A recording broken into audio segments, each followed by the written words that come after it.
hadis, nggak pakai dalil. Kalau meninggal gimana? Cuman 5 kata yang keluar dari lisannya, tapi karena dari lubuk hati yang paling dalam, yang dari hati sampainya ke hati. Kalau yang dari mulut sampainya MLM, multi level marketing. Karena kalimat itu dari hati yang tulus ikhlas, disampaikan malaikat ke dalam hati suaminya. Pas mau tidur malam suaminya terngiang, nanti kalau mati gimana? Berarti kamu akan diambil brownies, berondong manis. Lalu aku menghadap Allah gimana? Inna awwala ma yuhasabu bihil abdu yaumal qiyamah. Yang pertama kali dihitung, yang pertama kali dihisab, yang pertama kali dikira adalah sholat, bukan somat.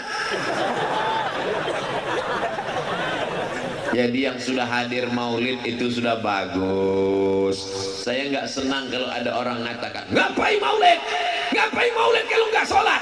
Dia sudah datang maulid itu aja udah alhamdulillah, betul. Buktinya selama maulid ini dia kan nggak mabuk, selama maulid dia kan nggak pakai ganja, selama maulid dia kan nggak nyabu. Saya ini memang pakai sabu Pak Ustaz, tapi selama maulid saya off dulu. Paling enggak selama maulid dia enggak buat dosa, betul. Untuk selanjutnya kita bawa dia ke masjid. Kalau mau melihat keberhasilan tabligh akbar di Cibeber, maka lihat besok sholat subuh berjamaah. Assalatu wassalamu alaik. Begitu sholawat langsung terang. Alaika ya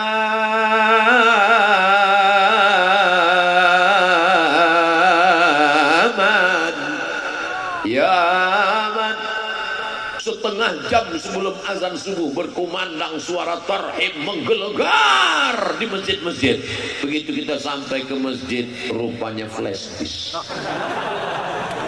Itu di tempat lain, di Cianjur asli manusia yang di dalam. Allahu Akbar. Sedang di tanah lapang malam libur aja begini ramainya, apalagi di masjid subuh besok, betul? Lihat Bu besok.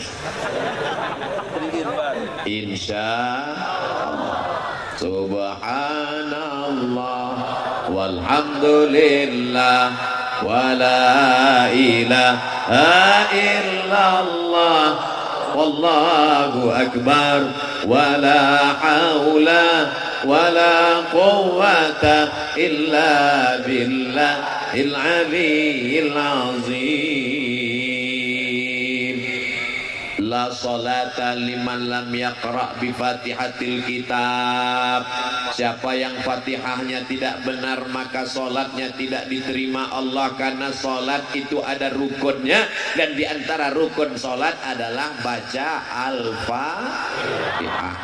Alhamdulillah, di mana-mana saya tausiah qorinya 1, di Cibeber qorinya 2. Bisa connect dan sama. Rambutnya beda, umurnya beda, lama saya rekam. Ini sebentar lagi diupload di Instagram Ustaz Abdul Somad Official. Begini orang Cianjur kalau baca Quran, Masya Allah, tabarakallah, suaranya melengking ke langit ke-7. Luar biasa. Doakan supaya anak-anak kita bisa jadi qori seperti mereka, insya Allah.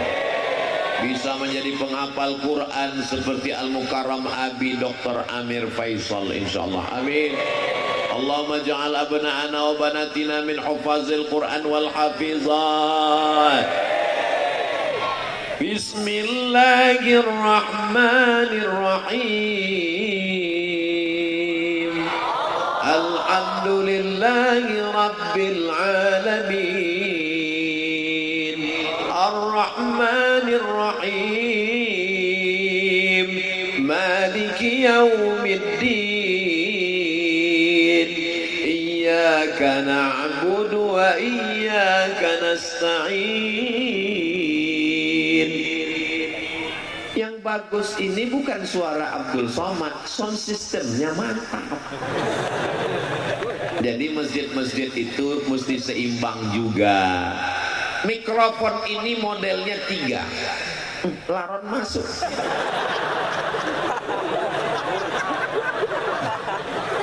Mikrofon ini ya salam, so sweet. Syukran, jazakumullah.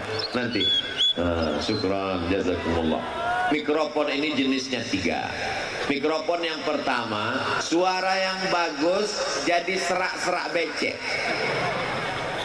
Qori internasional pun kalau ngaji di situ jadi serak. Mikrofon jenis yang kedua, kita bersuara urat leher hampir keluar, dia tetap kecil aja.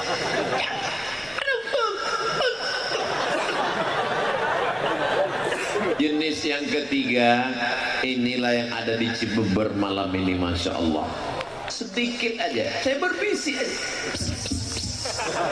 Masya Allah. Maka masjid-masjid kita mudah-mudahan mikrofonnya diperbaiki.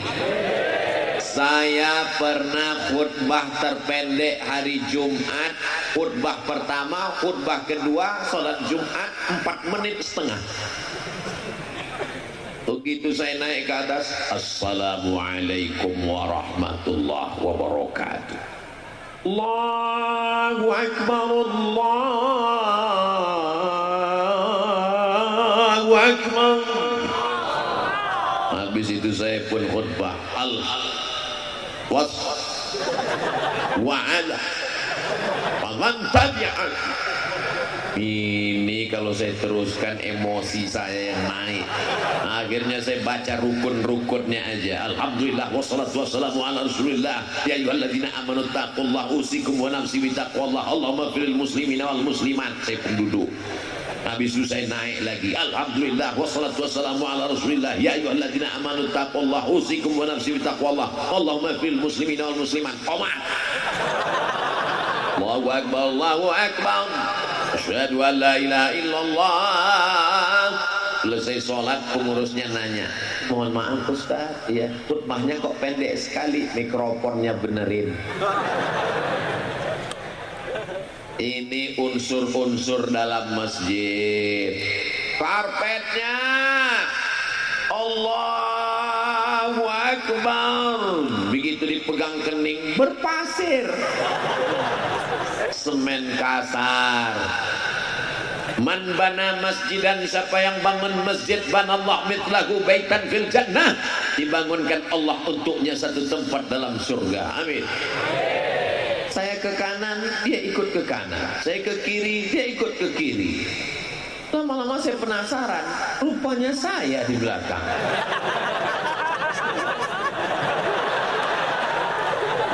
Ya Allah, tabarakallah. Jangan sampai ada jamaah yang moto, habis itu dia upload captionnya, temukan 8 perbedaan.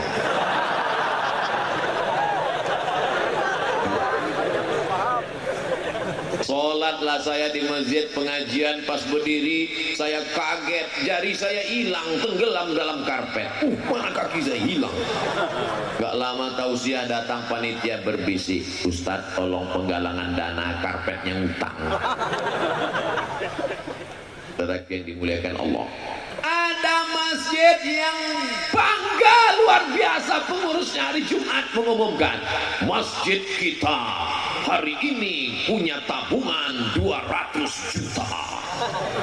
Sementara masjid di sebelah nggak jauh, masjid ini masih terutang bangunan 200 juta. Yang satu pengurusnya sehat, yang satu pengurusnya ada yang jantung koroner, ada yang asam urat, napasnya pun udah setengah aja lagi. Judul lagunya setengah napasku pergi. Mestinya masjid-masjid yang mampu punya anak angkat masjid-masjid yang tidak mampu, karena ini milik umat, bukan milik pengurus masjid. Imamnya mantap, dari maghrib ke isya ada yang ngaji seperti di Cianjur. Amin. Di Cibeber habis maghrib ke isya anak-anak ngaji. Alhamdulillah. Tapi yang namanya anak ini mesti kita bawa dia ke masjid. Betul. Sekarang banyak bapak-bapak gitu mau azan maghrib pergi ke masjid, ngaji. Bapak enggak. Papa udah dewasa. Enggak bisa begitu. Kita mesti bawa dia, kita mesti ajarkan dia. Tapi yang kita bawa ke masjid ini anak-anak yang sudah mumayyiz. Mumayyiz itu gimana Pak Ustaz? Belum akil balik. Tapi kalau kita kasih perintah dia tahu.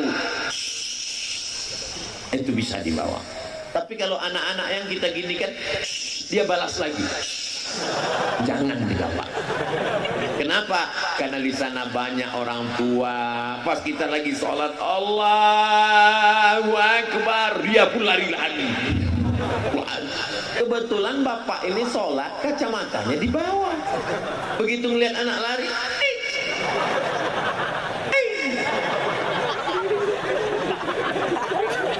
akhirnya dia nggak khusyuk lagi, mau cepat aja salam. Assalamualaikum warahmatullahi. Assalamualaikum warahmatullahi. Anak kamu anak setan. Silaturahim jadi putus. Betul. Ustaz Somad, anak saya ini saya bawa. Kalau kamu giniin dia udah diam Pak Ustaz. Terus kamu letakkan di mana? Saya letakkan di samping saya. Terus apa yang terjadi? Jamaah di sebelah marah Pak Ustaz. Kenapa diletakkan di sini? Sebenarnya gimana sih Pak Ustaz? Anak kecil tidak memutus shaf dengan syarat dan ketentuan berlaku. Syarat pertama Pak Ustaz, yang pertama anak ini toharohnya benar, wudhunya benar. Yang kedua Pak Ustaz, ujung senapan angin sudah dipotong. Tapi kan nggak mungkin kita angkat satu petugas di pintu masjid untuk meriksa. Oh udah potong, silakan. Yang belum sini. Jadi maknanya gimana? Kata Syekh Atiyah Sokor dalam Fatwa Al-Azhar, maka untuk anak-anak yang belum sempurna wudhunya, saya lihat anak-anak MDA ini wudhu, dia buka keran air, nah diambil air, ini aja wudhu. Ini air itu ditendang-tendangnya aja gitu. Maka kita ajarkan, nah kelingkingmu mesti masuk ke dalam celah-celah jari. Ini tumitnya mesti diusap, digosok, jangan sampai kena. Masih ingatkah ibu kapan ngajari anak berwudu? Bapak masih ingat kapan mengajarkan anak kumur-kumur gosok gigi, istinsyak, madmadah, masuk air ke hidung? Nah, batas air wudu itu semua celah tumbuh rambut. Nah, ini tumbuh rambut ini. Oh kalau gitu papa sampai ke atas ya, kan rubuhnya di belakang. Bapak Ibu yang dimuliakan Allah Subhanahu wa Ta'ala, dialog-dialog dengan anak inilah yang nanti akan mengingatkan dia di masa akan datang, termasuk malam ini. Malam ini akan menjadi sejarah buat anak-anak kita insyaallah. Amin. Masya Allah, tabarakallah, jazakumullah khairan Ustaz. Padahal baju ini baru loh Bu. Ini baju baru dipakai tadi, baru disetrika. Saya cuma mau ngasih tahu, jangan sampai ada yang menduga ini baju nggak ganti-ganti udah 2 hari. Makanya laron datang. Memang kalau orang manis begitu, laron pun datang.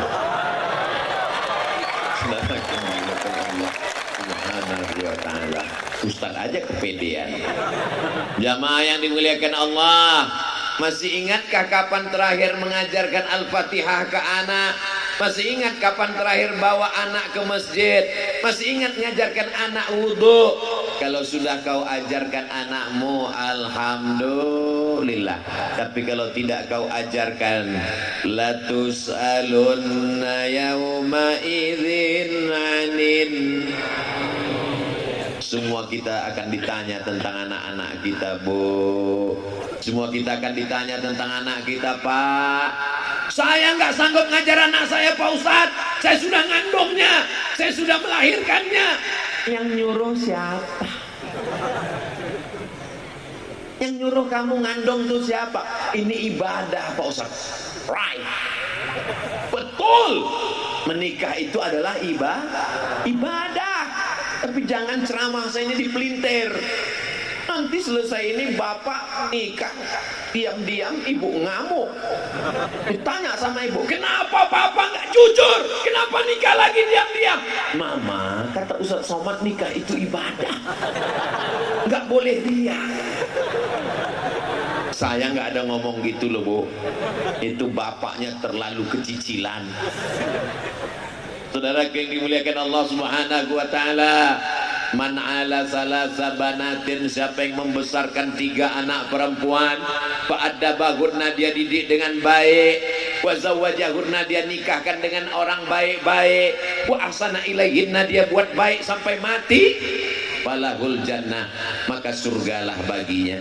Ada ibu yang bawa anak perempuan tuh kecil, tuh ada anak perempuan, tuh ada anak perempuan, dipakaikan jilbab, gatal mak, nggak apa-apa nak, buka dikit ya, nanti tutup lagi, nangis, dibuka, nangis lagi, belikan balon, nangis lagi, dibelikan lampu. Begitulah ibu mendidik mereka. Mudah-mudahan ibu dapat amal jariah sampai hari akhirat nanti. Saya nggak sanggup ngajarin anak saya ngapal surat pendek. Saya serahkan ke pesantren, saya serahkan ke rumah Quran. Begitu saya tes, coba baca dulu surat pendek nak. Bismillahirrahmanirrahim. Idza samaa'u fatarat wa idzal kawakibu tasarat wa idzal biharu wa idzal quburu bu'sirat. Meleleh air mata saya Bu. Ya Allah, aku tabligh akbar di tengah lapang sanggup, tapi untuk ngajar anak kecil saya coba kemarin diundang di acara TK.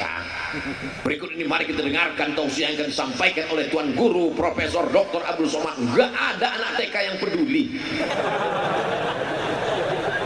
Di situ saya betul-betul disadarkan, hei Abdul Somad, kau kalau tabligh akbar di tanah lapang insya Allah bisa, tapi kalau untuk ngajar TK mati kutu.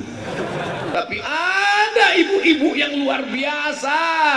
Jangan sepelekan guru anak-anak kita. Walaupun kau jenderal, walaupun engkau penguasa, walaupun engkau dokter spesialis, belum tentu bisa membuat anakmu menghafal ayat-ayat Al-Quran. Betul? Ada orang-orang yang diberikan Allah Subhanahu wa taala kelebihan. Begitu saya lihat anak saya hafal surat juz amma, surat-surat dalam juz 29, meleleh air mata saya. Ya Allah, saya datangi gurunya, mau mengucapkan terima kasih, saya mau cium tangannya, enggak jadi karena gurunya perempuan. Guru bukan saingan kita.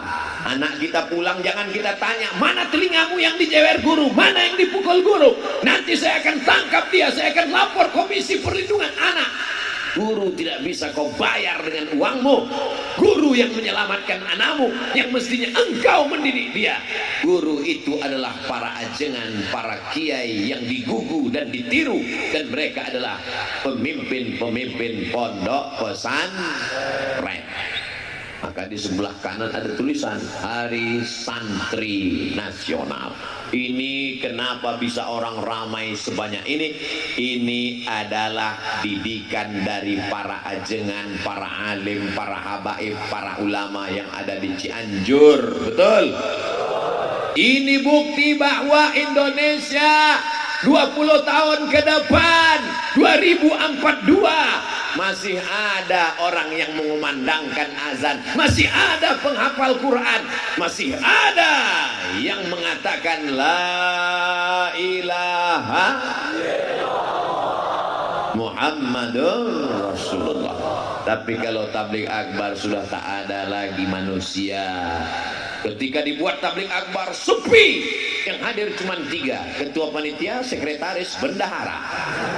Tapi begitu band dangdut, ayo digoyang, goyang patah-patah tulang. mau jadi apa?